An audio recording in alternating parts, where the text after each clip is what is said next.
KSRTC സൗജന്യ യാത്ര തിരുവനന്തപുരം നഗരമേഖലയിൽ കാര്യമായി പ്രയോജനപ്പെടില്ല. തിരുവനന്തപുരം നഗരത്തിലെ ഡിപ്പോകളിൽ നിന്ന് ആകെ സർവീസ് നടത്തുന്നത് 30 ഓർഡിനറി ബസ്സുകൾ മാത്രമാണ്. പാപ്പനംകോടും വികാസ് ഭവനിലും പേരൂർക്കടയിലും ഓർഡിനറി സർവീസ് ഇല്ല.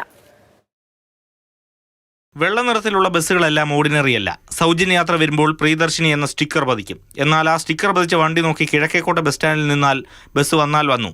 കാരണം ആകെ 30 ബസ്സുകളെ തിരുവനന്തപുരം നഗരത്തിലെ ഡിപ്പോകളിൽ നിന്ന് സർവീസ് നടത്തുന്നുള്ളൂ.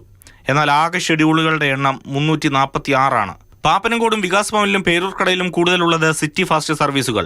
അതിൽ സൗജന്യം ഉണ്ടാകില്ല. ഗ്രാമമേഖലകളിൽ നിന്ന് വരുന്ന വണ്ടികൾ ഉപയോഗിച്ച് തൽക്കാലം യാത്രാ ബുദ്ധിമുട്ട് പരിഹരിക്കാനാണ് തീരുമാനം. അതിനെക്കുറിച്ച് ആശങ്കപ്പെടേണ്ട കാര്യമില്ല, തന്നാൽ മതിയല്ലോ. പല ഓപ്ഷൻസ് നമുക്കുണ്ട്. ഇപ്പോൾ ഗ്രാമവണ്ടി എന്നുള്ളത് പഴയ ഗവൺമെൻറ്റിൻ്റെ ഒരു കോൺസെപ്റ്റാണ്. അത് നമുക്ക് വികസിപ്പിക്കാമല്ലോ.